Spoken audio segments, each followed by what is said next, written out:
E aí pessoal, aqui é a Carol e hoje nós estamos em mais um dia de gravação aqui do nosso quadro Papo de Bíblia. Hoje nós vamos falar do Evangelho de Mateus no capítulo 5. Vamos lá? Bom, então para começar, nós vamos começar falando aqui sobre as bem-aventuranças. Esse que é uma das passagens mais conhecidas aí no Novo Testamento e é uma passagem muito importante para todos nós, em todos os dias da nossa vida. Nós precisamos lembrar dessa palavra e de tudo que Jesus quis ensinar quando ele falou sobre as bem-aventuranças. Eu vou ler um trecho aqui com vocês então. Vendo as multidões, Jesus subiu ao monte e se assentou. Seus discípulos aproximaram-se dele e começou a ensiná-los dizendo: Bem-aventurados os pobres de espírito, pois deles é o reino dos céus. Bem-aventurados os que choram, pois serão consolados. Bem-aventurados os humildes, pois eles receberão a terra por herança. Bem-aventurados os que têm fome e sede de justiça, pois serão satisfeitos. Bem-aventurados os misericordiosos, pois obterão misericórdia. Bem-aventurados os puros de coração, pois verão a Deus. Bem-aventurados os pacificadores, pois serão chamados filhos de Deus. E bem-aventurados os perseguidos por causa da justiça, pois deles é o reino dos céus. Por último, Jesus fala o seguinte: bem-aventurados serão vocês, quando por minha causa os insultarem e perseguirem e levantarem todo tipo de calúnia contra vocês. Alegre-se e regozijem-se, porque grande é a sua recompensa nos céus, pois da mesma forma perseguiram os profetas que viveram antes de vocês. Esse sermão aqui, esse é o Sermão do Monte, conhecido como Sermão do Monte, ele é a palavra da contramão, ele vai contra tudo aquilo que é pregado, até os tempos de hoje, né, que nós temos que nos defender, que nós temos que fazer justiça com as nossas próprias mãos, que nós temos que, não podemos ser pacificadores, nós temos que ir lá, lutar, enfim, fazer N coisas, que muitas vezes nós paramos para olhar, não é de fato o que Deus quer. E esse sermão, ele vai contra a mão de tudo aquilo que geralmente nosso ego, nossa vontade, nosso querer deseja. Ele traz um pensamento, um entendimento muito de faça aquilo que realmente agrada a Deus. E aquilo que realmente agrada a Deus, Jesus está nos ensinando aqui. Sejam humildes, pratiquem a justiça, sejam misericordiosos, tenham um coração puro, sejam pacificadores. Então Jesus está entregando aqui um mapa daquilo que nós devemos fazer, um mapa da forma como nós devemos agir em todas as situações das nossas vidas. O Sermão do Monte, ele é, com certeza, um dos pequenos manuais de instrução que Deus nos dá sobre o nosso comportamento nessa terra, sobre como nós devemos nos comportar, sobre como nós devemos agir em tantas áreas que envolvem a justiça, a misericórdia, a pureza de coração, ser pacificador. Então, quando nós lemos o Sermão do Monte, nós entendemos instruções do Senhor para as nossas vidas. Em seguida, aqui ele traz o seguinte, sobre o sal da terra e a luz do mundo. E eu queria trazer aqui algumas observações sobre cada trecho que Jesus vai falar na sequência que ele fala sobre as bem-aventuranças. O primeiro que ele fala, então, é sobre o sal da terra e a luz do mundo. Primeiro, que a luz do mundo não pode ser escondida. Nós somos a luz do mundo. Jesus disse: vós sois o sal da terra e a luz do mundo. Nós não podemos pegar a nossa luz e esconder ela para que o mundo não veja. Isso é impossível, porque em nós reflete a glória de Deus. Nós somos a luz do mundo nessa terra. Então a luz não pode ficar escondida, ela tem que refletir, ela tem que brilhar para que as trevas cessem, para que as trevas seja posto um fim nas trevas. Então nós precisamos glorificar a Deus, iluminar esse mundo através das nossas boas obras. É lógico que nós não devemos fazer tudo com segundas intenções de ser visto, de ser aplaudido, de receber elogios, não. Mas quando nós temos o poder do Espírito Santo sobre a nossa vida, as nossas obras, elas vão iluminar as trevas. Isso é inevitável. É inevitável que um crente cheio do Espírito Santo seja mais um no meio da multidão. Ele com certeza vai fazer diferença, ele vai iluminar as trevas por onde ele passar. Em seguida, o Senhor fala sobre o sal da terra. E ele fala sobre a luz do mundo e depois o sal da terra. O sal é aquilo que tempera, aquilo que traz gosto, aquilo que traz sabor para as coisas. Todo mundo sabe que quem comeu uma comida sem sal é horrível comer uma comida sem sal. É uma coisa muito sem graça. Mas além de temperar a comida, além de dar o sabor, o sal conserva as coisas. Antigamente, quando não se existiam os refrigeradores, não se tinha coisas para conservar os alimentos, as pessoas colocavam, principalmente na carne, sal para conservar aquela carne, para que ela não apodrecesse. E nós somos aqueles que conservam esse mundo, que trazem valores, que trazem princípios, que trazem coisas que realmente têm valor que vão limpar, que vão purificar, que vão trazer sal para as pessoas, que vão trazer conservação para aquilo que o mundo está tentando apodrecer, com o pecado, com a mentira e com tantas coisas ruins. Então nós somos a luz do mundo, porque nós iluminamos esse mundo. Nós somos o sal da terra, porque nós damos gosto a esse mundo. Nós damos tempero de Deus, não o tempero do mundo, que é, né, o sabor do mundo, mas o tempero de Deus que dá graça realmente às coisas, que traz vida realmente às coisas. E o sal também conserva para que as coisas não se percam, não se apodreçam por causa do pecado. Nós somos então a luz e o sal da terra. Em seguida, Jesus fala sobre ele ser a justiça perfeita, porque nós tínhamos antigamente no Antigo Testamento a lei, que muitas vezes era difícil de ser cumprida, e quando os fariseus vieram, eles pioraram, porque eles começaram a colocar mais fardos sobre as pessoas. E Jesus disse assim, ó, eu não vim para abolir a lei, apesar dela parecer muito difícil, eu vim para cumprir ela de fato. Porque os fariseus, o que eles faziam? Eles faziam com que as pessoas fizessem somente o exterior. O exterior era muito bonito, o exterior era perfeito, mas por dentro o coração estava podre. E o motivo da lei, a motivação da lei não era somente ter um estereótipo, né? Somente ter uma casca bonita. Ela queria mesmo que o coração das pessoas fosse puro. Mas como a lei não conseguiu fazer isso, então Jesus veio para cumprir a lei, para conseguir que de fato as pessoas tivessem um coração puro, uma intenção pura. Jesus é aquele que nos transforma, é aquele que nos limpa. E depois, em seguida, ele fala, depois de falar sobre a lei, ele fala ali, né? Jesus veio cumprir a lei de fato. Então, como o apóstolo Paulo vai falar lá nas suas cartas, ele diz que nós, os judeus, eles foram circuncidados na carne, mas Jesus, ele é a circuncisão no coração. Então Jesus de fato é aquilo que nos muda, é aquilo que nos traz vida de fato, porque naquela época os homens eram circuncidados para serem marcados como o povo de Deus, mas agora Jesus veio nos marcar, mas circuncidar o nosso coração para dizer, esses de fato são os salvos, esses de fato têm o poder de Deus, têm a graça de Deus, esses realmente se encontraram com o Senhor, ele circuncidou o nosso coração. E depois de falar disso, Jesus vai falar sobre vários outros assuntos, homicídio, adultério, divórcio, juramentos, e por fim ele fala sobre a vingança e sobre o amor dos inimigos. Eu queria fazer rapidinho aqui só alguns tópicos sobre cada um desses títulos. Primeiramente, quando ele fala de homicídio, ele está trazendo a seguinte questão. Nós muitas vezes não matamos o nosso irmão fisicamente, mas nós matamos o nosso irmão no nosso coração ou até mesmo com palavras. E é sobre isso que Jesus estava falando. A lei era o seguinte, se você matar, você pecou. Se você ferir e matar alguém, de fato, fisicamente você pecou. Mas o que Deus considera de fato não é só o ato de fazer, mas sim o querer fazer. A intenção do coração é de fato o que importa para Deus. A intenção, quando você tem essa intenção, de fato você já está fazendo aquilo. E a mesma coisa se repete quando ele fala sobre o adultério. Que ali diz o seguinte, vocês ouviram o que foi dito, não adulterarás, mas eu lhes digo, qualquer que olhar para uma mulher e desejá-la, já cometeu adultério com ela, no seu coração. Ou seja, já cometeu adultério no seu coração. Deus está olhando para a sua intenção, para aquilo que você quer.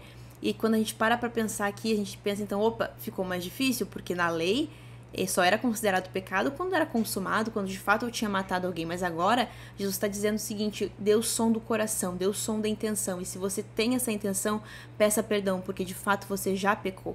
E aí vai falar aquela parte ali sobre, uma parte bem, o pessoal fala bastante, né? Ah, é difícil porque Jesus diz, arranque o seu olho e joga ele fora, se seu olho faz você pecar. Arranque o seu pé e joga ele fora, se o seu pé faz você pecar. Mas o que ele está dizendo é o seguinte, se os seus olhos fazem você pecar, se olhar para alguma coisa faz você pecar, então tire os seus olhos daquela coisa. É como se você estivesse arrancando os seus olhos daquela coisa. Tire os seus olhos daquela coisa. Se os seus pés estão fazendo você pecar, então tire os seus pés desses lugares onde você está pecando. Saia, tire os seus pés dali. Quer dizer o que? Caminhe daquele lugar, saia daquele lugar, se afaste daquele lugar. Arranque o seu pé de lá. Arranque os seus olhos daquilo que te faz pecar. É isso, na verdade, que o Senhor está querendo dizer. Arranque os seus olhos dos lugares onde te fazem pecar. Em seguida, ele vai falar sobre o divórcio. E essa questão do divórcio, ela é bem complexa, porque antigamente os rabinos, eles davam carta de divórcio para os homens por qualquer coisa. Se a mulher não cozinhasse direito, se não... Tudo era motivo para que um homem desse carta de divórcio e aquela mulher se divorciasse e fosse viver com outra pessoa. E nesse caso, ela se tornaria adúltera e ainda tornaria uma outra pessoa adúltera. complicaria mais ainda a situação. Então o Senhor diz o seguinte aqui na questão do divórcio: foi dito, olha o que foi dito: aquele que se divorciar de sua mulher deverá dar-lhe certidão de divórcio. Mas eu lhes digo que todo aquele que se divorciar de sua mulher, exceto por imoralidade sexual, faz que ela se torne adúltera, e quem se casar com ela divorciada estará cometendo adultério. Ou seja, você se divorcia da sua esposa pelo seu bel prazer. Naquela época acontecia muito isso. Eles se divorciavam porque, sei lá, não gostou mais da esposa, e ela ia lá e se casava com outro, ela se tornava adúltera e o outro se tornava adúltero. E o Senhor disse: não é assim que funciona. O casamento, ele é uma instituição séria.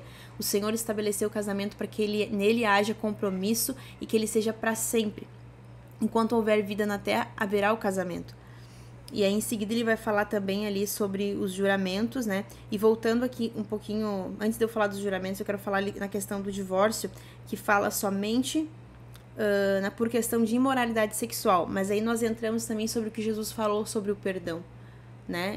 E aí entra várias outras situações, enfim. Mas aqui cabe também, num outro momento, nós falarmos sobre o perdão, que envolve toda essa outra questão também da imoralidade sexual. Por quê?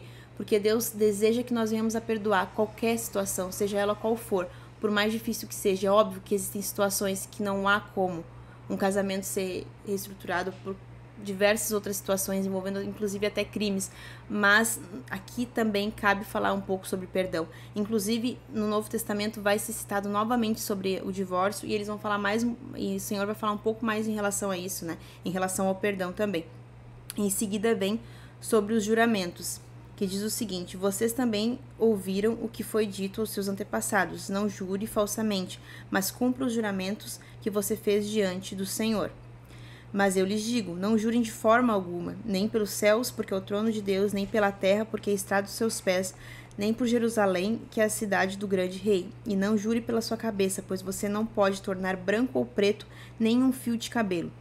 Seja o seu sim, sim, e o seu não, não. O que passar disso é procedência do maligno. Eu queria fazer aqui uma abertura para um comentário de um livro que eu li, que inclusive eu já indiquei esse livro em outro vídeo aqui do canal, que é o livro O Sermão do Monte, com John Stott. Aqui ele fala bem esmiuçadinho tudo que nós estamos citando, tudo que eu citei aqui. Eu queria fazer também aqui uma observação em relação a esse livro, que diz o seguinte: os mestres religiosos também eram permissivos em seus ensinos sobre os juramentos. E diz o seguinte: se o juramento incluísse o nome de Deus, essa promessa deveria ser cumprida. Mas se o nome de Deus não fosse mencionado no juramento, se uma pessoa jurasse por outra coisa, as promessas poderiam ser quebradas, sem quaisquer consequências. Eles tiravam a atenção das pessoas da essência do voto e colocavam no modo como ele deveria ser feito. Jesus argumentou que a fórmula usada para fazer um voto era totalmente irrelevante. De acordo com Jesus, o voto, uma vez feito, é obrigatório, independente das palavras que usemos para formulá-lo. A verdadeira implicação da lei é que cumpramos nossas promessas, devemos ser pessoas de palavra, e isso torna votos ou juramentos desnecessários. Pessoas honestas não precisam recorrer a juramentos. Fazer juramento é, na verdade, uma confissão patética da nossa própria inclinação à desonestidade. Os cristãos devem dizer o que querem dizer e devem querer dizer o que dizem. Nossas simples palavras deveriam ser o suficiente, sim ou não. Ou seja, Jesus está dizendo assim: vocês não precisam fazer juramentos. Vocês devem ter a palavra, porque fazer um juramento já demonstra a inclinação de vocês de não cumprir com o que vocês prometem, né? Então isso aqui leva a gente a pensar mesmo, né? Que de fato a gente não precisa fazer juramentos. A gente deve ser nossa palavra sim ou não. A gente não deve se inclinar ou descumprir aquilo que a gente já falou com o nosso sim ou com o nosso não. Então isso aqui já fica bem claro aqui também nessa parte dos juramentos. Em seguida ele vai falar sobre a vingança, né? Que fala sobre: vocês ouviram o que foi dito, olho por olho, dente por dente. Todo mundo conhece que é conhecido como um ditado, né? Mas eu lhes digo, não resistam ao perverso. Aí fala, né? Se te baterem numa face, dê outra face. Se te pedirem para caminhar uma milha, caminhe duas. É tudo. Jesus está querendo nos mostrar o seguinte: ame as pessoas. Ainda que você tenha um sentimento de vingança, ainda que você queira se vingar, mostre para o seu próximo que em você há uma diferença. Que o sentimento de vingança não tome conta do seu coração, porque a vingança não vem de nós, ela vem do Senhor. E se o Senhor tiver que acertar contas, Ele vai acertar com quem for preciso. Mas imagine se o Senhor tivesse que acertar contas com nós mesmos, seria terrível. Então aqui, nessa questão da vingança, entra perfeitamente aquela palavra que o Senhor falou sobre serem misericordiosos, sobre entregarem tudo para o Senhor e saber que no tempo certo Ele vai fazer o que for necessário, independente da situação. Em seguida vai falar ali sobre o amor aos inimigos. E uma coisa que eu acho muito interessante aqui quando ele fala do amor aos inimigos é o seguinte: se vocês amarem aqueles que os amam, que recompensa vocês receberão? Até os publicanos fazem isso. Se saudarem apenas os seus irmãos, o que estão fazendo demais? Até os pagãos fazem isso. Portanto, sejam perfeitos como o Pai Celestial de vocês. E aqui ele está comparando. Qual é a diferença? Se vocês amarem só os que amam vocês, não faz diferença nenhuma. A diferença nós vamos fazer quando nós amarmos e orarmos por aqueles que nos perseguem, sabendo que eles estão sob uma influência diabólica, sabendo que eles estão sob uma influência do mundo. Sim, as pessoas têm suas livres escolhas, mas nós sabemos que uma pessoa afastada de Deus, ela é capaz dos piores pecados possível. Então, quando nós oramos pelos nossos inimigos, por aqueles que nos perseguem, nós estamos dizendo para Deus: Deus, tenha misericórdia deles, assim como o Senhor teve de mim. Tenha misericórdia deles, porque longe de ti, eles realmente cometem coisas horríveis que talvez até nos afetem, mas, Senhor, tenha misericórdia deles. Quando nós fazemos isso, nós demonstramos amor por essas pessoas. Quando nós alcançamos essas pessoas com a nossa oração e oramos por aqueles que não têm nada para nos oferecer, pelo contrário, às vezes até nos prejudicam, nós estamos lançando o amor de Deus sobre essas pessoas. Então, quando você vai olhar aqui o capítulo 5 do Evangelho de Mateus, é muita coisa que nos é ensinado aqui. Nós aprendemos sobre as bem-aventuranças, sobre ser sal da terra e luz do mundo, sobre homicídio, sobre adultério, sobre vingança, sobre amor ao próximo, sobre tantas outras coisas que o Senhor quer nos ensinar aqui, em um capítulo da Bíblia. Então pare, releia esse capítulo, questione o Senhor, pergunte ao Espírito Santo se Ele tem mais algo para te mostrar, algo que você precisa mudar, algo que você precisa ser trabalhado. E uma coisa que eu aprendi é que nós devemos deixar a Bíblia nos ler. Nós devemos deixar o Espírito Santo falar na nossa vida o que nós precisamos mudar. E quando Ele falar, obedeça sem hesitar, obedeça sem pensar duas vezes. Porque se o Senhor falou na sua palavra, nós devemos obedecer, porque ela é o amor de Deus expressado para nós através das suas palavras. Que o Senhor abençoe a sua vida. Não se esqueça de curtir esse vídeo, de comentar aqui, de compartilhar com outras pessoas que vão gostar desse conteúdo. Se inscreve aqui no canal, ativa as notificações. Eu espero muito que você esteja gostando desses vídeos. Volta lá para ver os outros se você não viu. E que o Senhor te abençoe ricamente. E até o nosso próximo vídeo. Tchau, tchau.